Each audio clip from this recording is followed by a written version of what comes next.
3950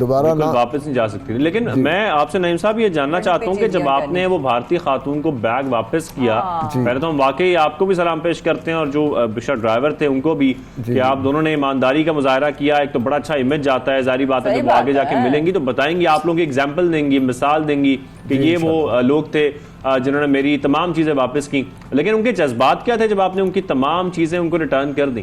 ان کے جذبات بہت اچھے تھے. انہوں نے پاکستان پولیس کا شکریہ ادا کیا اور ڈی اے جی صاحب کا اسپیشلی انہوں نے شکریہ ادا کیا, پنجاب پولیس لاہور کا شکریہ ادا کیا, رکشے والے کا بھی شکریہ ادا کیا. بڑی بات ہے, بڑی بات ہے, بڑی بات ہے محمد صاحب. میں سن رہی تھی آپ کی بات بھی, اور ساتھ ساتھ یہ مجھے بتائیے گا کہ جو خاتون آئی ہیں ان کے رشتہ دار ہیں یہاں پر جن سے یہ ملنے آئیں, تو ان کو بیچاریوں کے پاس کوئی تک گھر وغیرہ کچھ ہو؟ جی بتائیے. جی ان کے پیرنٹس ادھر ہیں حیدرآباد کے قریب جو ہے نا خیرپور میں, تو ان کی شادی جو ہے نا وہ بھارت میں ہوئی تھی, یہ بیاہی گئی تھی بھارت میں, تو ادھر سے یہ واپس آئی ہیں پیرنٹس کو ملنے کے لیے. اور ان کا ایک جو ہے نا پاسپورٹ ایکسپائر بھی ہو گیا تھا, اس کو رینیو کروانا تھا انہوں نے. تو ان کا جو بھائی ہے نا وہ پہلے یہاں کی تھی, پھر وہ بھارت میں ان کی شادی ہوئی ہے. اچھا, تو اس کے بعد آپ نے بتایا کہ تاثرات بڑی خوش تھی ہیں وہ, تو وہ کیا انہوں نے کہا, کب تک, کیا کس طریقے سے وہ کیا میسج دینا چاہیں گی اور لوگوں کو کہ بھائی بھارت سے لوگ آئیں اور جس طرح وہ آئیں, کس طریقے سے یہاں پر پولیس جو ہے وہ ان کی تحفظ کا خیال رکھتی ہے, یا کتنا وہ یہاں پر سکون اور اپنے باحفاظت ہیں, کیا کہنے لگی؟ انہوں نے کچھ شیئر کیا آپ سے؟ نہیں, وہ انہوں نے یہی بات کہی تھی کہ میں شکر گزار ہوں اور میں جب بھارت واپس جاؤں گی تو میں جا کے جو اس طرح کو سارا واقعہ جو ہے نا وہ بیان کروں گی. چونکہ وہ کہہ رہی تھی کہ وہ وہاں کے جو ہمارے لوگ ہیں وہ مجھے یہ پوچھتے ہیں کہ آپ پاکستان جا رہی ہیں, وہاں کا کلچر کیسا ہے, وہاں کے لوگ کیسے ہیں, تو میں ان کو یہ ساری بات جو آ کے شیئر کروں گی. واہ واہ واہ واہ واہ. اور ساتھ میں ہم دیکھتے ہیں نعیم صاحب, میں آج اس بات کا بھی ذکر کرنا چاہوں گا کہ ہم اکثر دیکھتے ہیں پولیس والوں پر بڑے الزامات لگتے ہیں. کچھ لوگ ہوتے ہیں لیکن پوری جو پولیس کی فورس ہے اس کے تمام ملازمین جو ہیں وہ خامخواہ میں, تمام اہلکار جو ہیں وہ بدنام ہوتے ہیں. حالانکہ بہت سارے اچھے لوگ بھی ہیں جو بہت بہتر کام کر رہے ہیں, اچھا کام کر رہے ہیں. اور یقینی طور پر آپ سے بھی بہت سارے پولیس اہلکار جو آپ کے ساتھ کام کرتے ہیں, آپ کو دیکھیں گے, اس وقت ہمارے شو میں بیٹھا ہوا آپ کو دیکھیں گے, آپ کی باتیں سنیں گے, آپ سے بڑے انسپائر ہوں گے اور شاید وہ بھی کوشش کریں گے کہ آپ جیسا بنے. تو آپ کیا کہنا چاہتے ہیں آج تمام پولیس اہلکاروں کو جو آپ کے ساتھی ہیں یا آپ کے جونیئرز ہیں یا نئے آنے والے پولیس اہلکار ہیں؟ جی, سب سے پہلے تو میں پبلک سے یہ بات شیئر کرنا چاہ رہا ہوں کہ جو اکثریت پبلک لوگ ہیں وہ پولیس ڈپارٹمنٹ کو اچھا نہیں سمجھتے. میں یہ کہنا چاہ رہا ہوں کہ 5 انگلیاں جو ہیں وہ برابر نہیں ہوتی. ہر ڈپارٹمنٹ میں اچھے لوگ بھی ہوتے ہیں اور برے لوگ بھی ہوتے ہیں. تو پبلک کو یہ چاہیے کہ ایسے تاثرات نہیں دینے چاہیے ہمیں. دوسری طرف جو میں اپنے پولیس والے بھائی ہیں ان کو یہ بات میسیج دینا چاہوں گا کہ اپنی ڈیوٹی جو ہے نا وہ اچھے طریقے سے انجام دیں, ایمانداری سے انجام دیں, اور انشاءاللہ تعالی اللہ تعالیٰ پھر عزت دیتا ہے. بالکل ایسا ہے, بالکل ایسا ہے. اور اللہ تعالیٰ آپ کو مزید عزت دے. جس طریقے سے آپ ایمانداری سے کام کر رہے ہیں, لوگوں کے لیے کام کر رہے ہیں, لوگوں کی خدمت کر رہے ہیں, ہماری تمام دعائیں, نیک تمنائیں آپ کے ساتھ ہیں. نعیم صاحب, تھینک یو ویری مچ, آپ نے سب سے پہلے پاکستان میں ہمیں جوائن کیا. شو میں اور بھی بہت ساری باتیں ہیں, بہت ساری خبریں ہیں, بہت کچھ شامل کرنا ہے, لیکن یہاں پر ایک چھوٹی سی بریک لیں گے, اس کے بعد واپس آتے ہیں.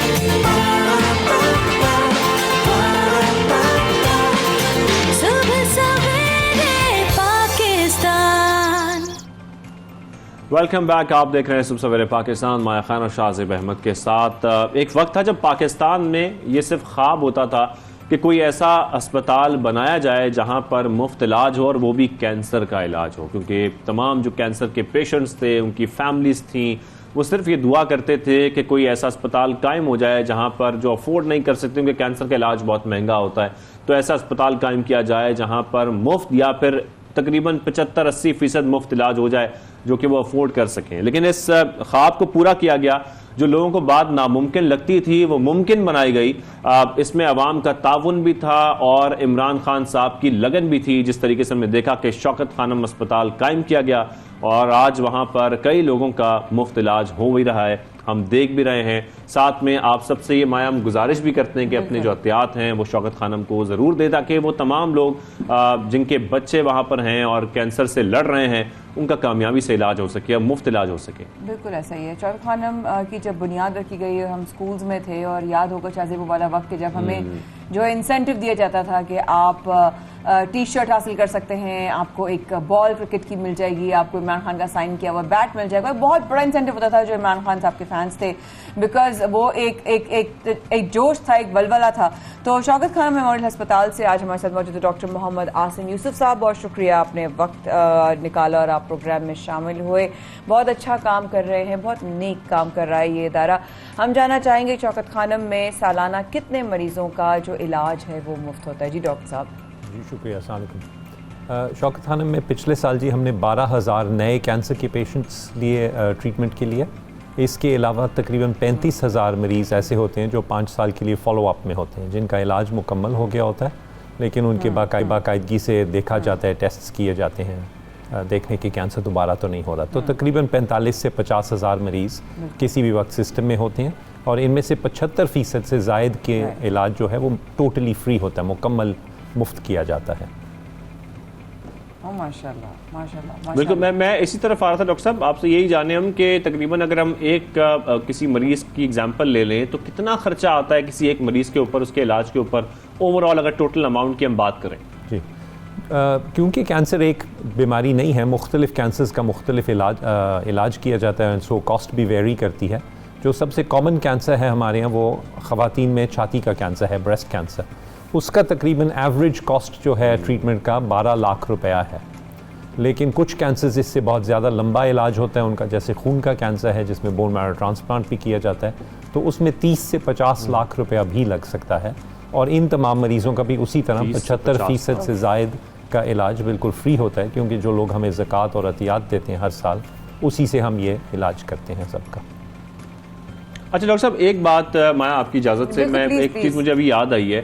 اب بہت سارے لوگ, کیونکہ میں یہ ایک پرسنل ایکسپیرینس سے بات کر رہا ہوں, بہت سے ایسے پیشنٹس ہیں جن سے میری بات ہوتی ہے, میں چاہتا ہوں کہ آج اس پہ آپ ہماری رہنمائی بھی کریں اور تصحیح بھی کریں کہ کیا واقعی ایسا ہے. بہت سارے لوگ یہ کہتے ہیں کہ جب ہم علاج کے لیے جاتے ہیں شوکت خانم تو بڑا لمبا پروسیس ہوتا ہے, ڈاکومنٹیشن کا بہت کچھ بتانا پڑتا ہے, اس کے بعد آپ کو اپروول ملتا ہے علاج کے لیے. سر کیا ایسا ہے اور کیا پروسیجر ہے اگر کوئی چاہتا ہے کہ اس کے بچے کا یا اس کا کینسر کا فری علاج ہو جائے شوکت خانم میں؟ جی یس تھینک یو, یہ بہت اچھا سوال ہے. ہماری ایکسیپٹنس جو ہوتی ہے کہ ہم کس مریض کو ایکسیپٹ کرتے ہیں ٹریٹمنٹ کے لیے, اس میں فائنینشیل سٹیٹس سے کوئی تعلق نہیں ہوتا. وہ صرف ڈیزیز کے بیسس پہ ہوتا ہے کہ کون سی بیماری ہے, کس سٹیج پہ ہے, وہ قابل علاج ہے یا نہیں, اور ہمارے پاس سہولیات ہیں اس کو علاج کرنے کے لیے یا نہیں. اس کے بعد جب مریض کہتے ہیں کہ ہم پیسے افورڈ نہیں کر سکتے ٹریٹمنٹ کے, تو ان کا ایک دفعہ صرف فائنینشیل اسیسمنٹ ہوتا ہے. وہ کوئی لمبا پروسیجر نہیں ہے. فائنینشیل سپورٹ سروسز ڈپارٹمنٹ ہے ہمارا, وہ جا کے ان کا انٹرویو کرتے ہیں. ہم لوکل زکوٰۃ کاؤنسلر سے ایک سرٹیفکیٹ اکثر مانگتے ہیں, اور اس کے علاوہ کوئی تیسری چیز نہیں ہے. یہ ایک ہی دفعہ ہوتا ہے, اور پھر جو مکمل علاج ہے اگر فری ہونا ہے تو پھر ایک ہی دفعہ اسی اسیسمنٹ کے بیسس پہ تمام علاج فری کیا جاتا ہے.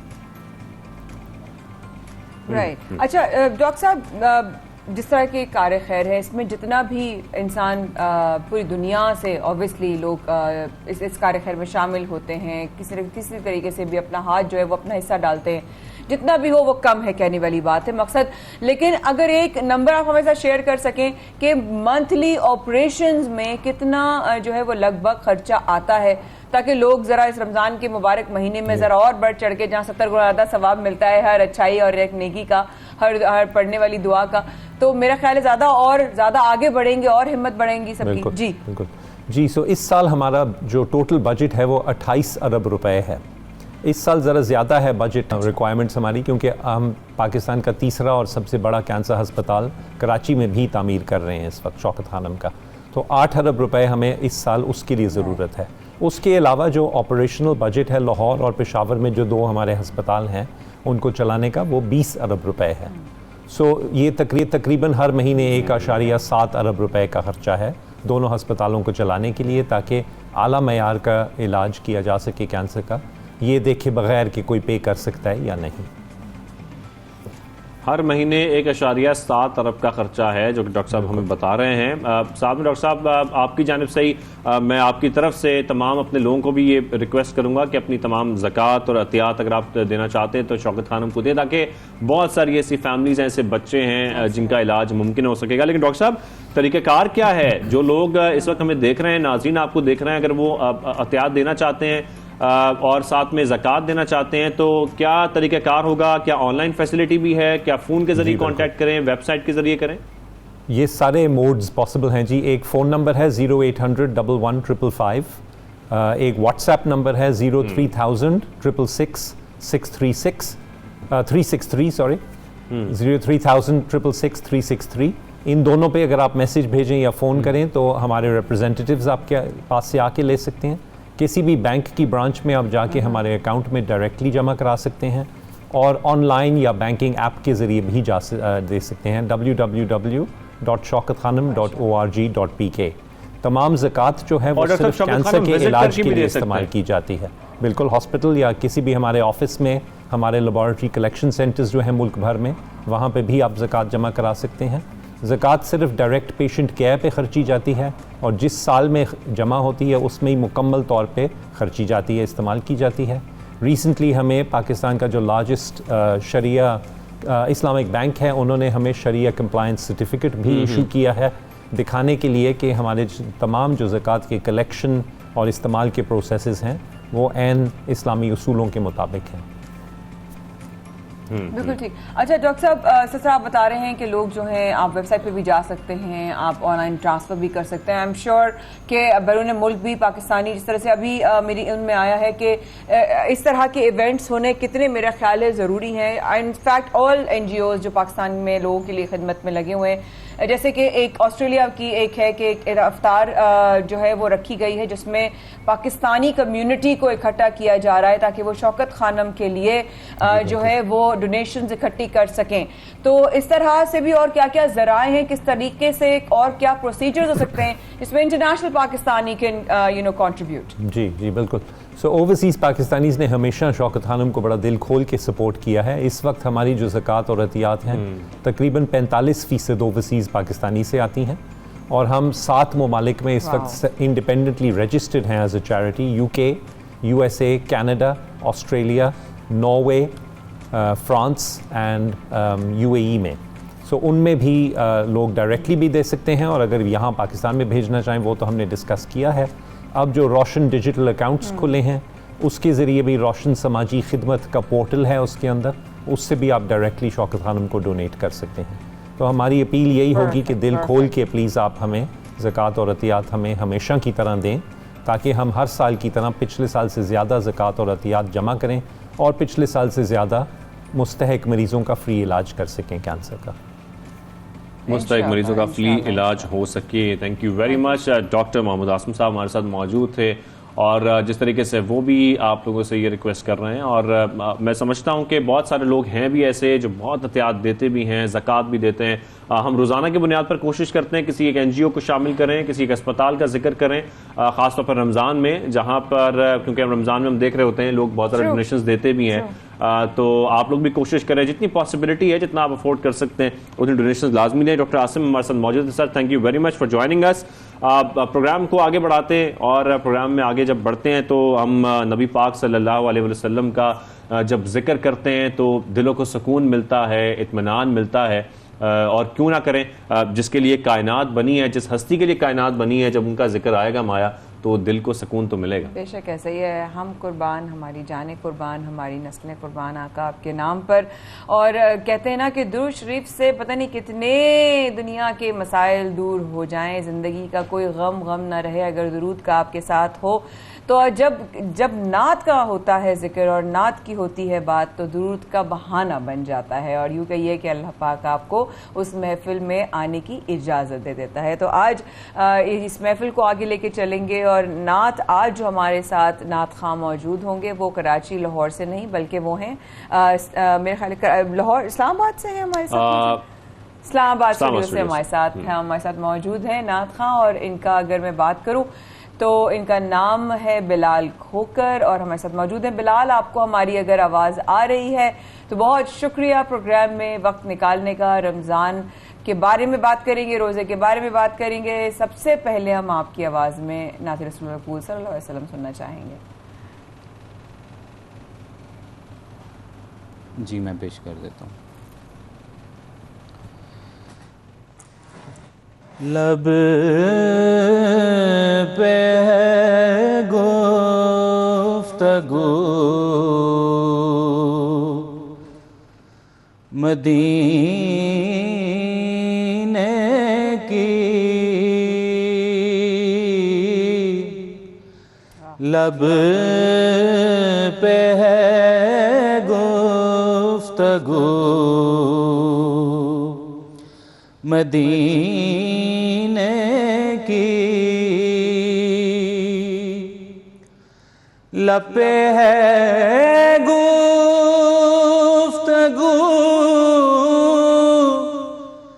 مدینے کی، اے زہے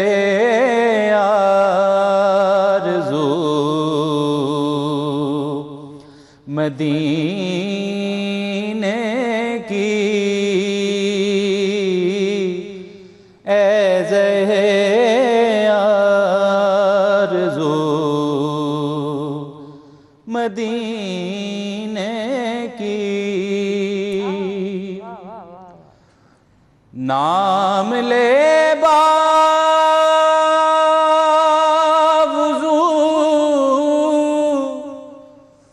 مدینے کا،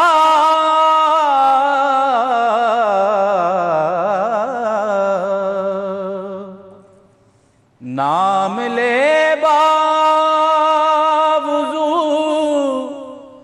مدینے کا،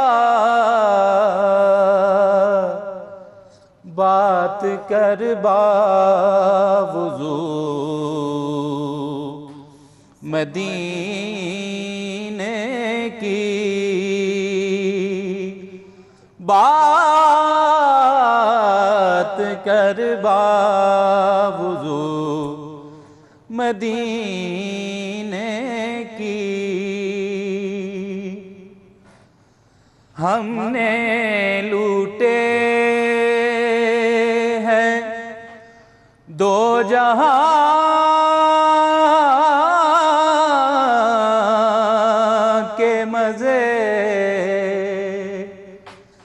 ہم نے لوٹے ہیں دو جہاں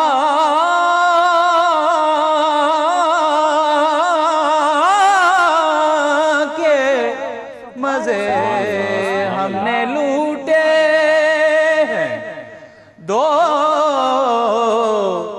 جہاں کے مزے، جب کی گفتگو مدینے کی، تیری مٹی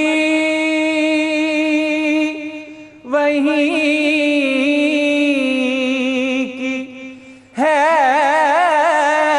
مظہر، تیری مٹی ہے مظہر، تجھ سے آتی ہے بو مدینے کی، تجھ سے آتی ہے بو مدینے کی،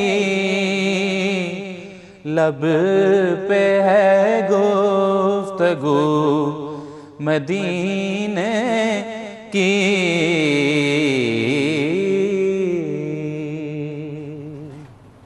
واہ واہ واہ, ماشاءاللہ, سبحان سبحان اللہ, اللہ, سبحان لب اللہ. پہ ہے گفتگو مدینے کی, کیا بات ہے, سبحان اللہ. اتنی بلال خوبصورت بھائی, آواز واہ میں, واہ اور وہ واہ بھی واہ. ذکر مدینے کا, واہ تو واہ ہم بہت لطف آ رہا تھا. اور میرے خیال میں ہم جیسے جیسے پروگرام میں آگے بڑھ رہے ہیں تو بڑا وقت کم ہوتا ہے, لیکن ہم کوشش یہی کریں گے کہ آج زیادہ ہم ان سے نعت سنیں. آپ کو سنے زیادہ, کیونکہ جس طرح سے آپ نے محفل اس دفعہ آپ نے جس طرح شروع کی ہے نا بلال بھائی, میں صرف اتنا کہہ سکتی ہوں کہ ذکر ہے نا آپ کے, بس یہی ہے اور کچھ بھی نہیں ہے. تو اس سے پہلے ہم مزید آپ سے بات کریں, ہم اگر کیونکہ پہلا جمعہ ہے رمضان کا, اور ہم چاہتے ہیں زیادہ سے زیادہ جو مستفید ہو سکیں اس وقت اس محفل سے جو سرکار کی, بس اللہ پاک کے سرکار کی اس محفل کو قبول فرمائے. ایک اور کلام آپ کی آواز میں ہو جائے بلال بھائی. آمین. جی میں بالکل سنا دیتا ہوں. جزاک اللہ. امیدیں لاکھ ٹوٹے تم کرم پر ہی نظر رکھنا, امیدیں لاکھ ٹوٹے تم امیدیں لاکھ ٹوٹے تم کرم پر ہی رکھنا, یہ ان کا کام ہے اپنے غلاموں کی خبر رکھنا, یہ ان کا کام ہے اپنے غلاموں کی خبر رکھنا. تلاش نقش پائے سرور دی عمر بھر رکھنا,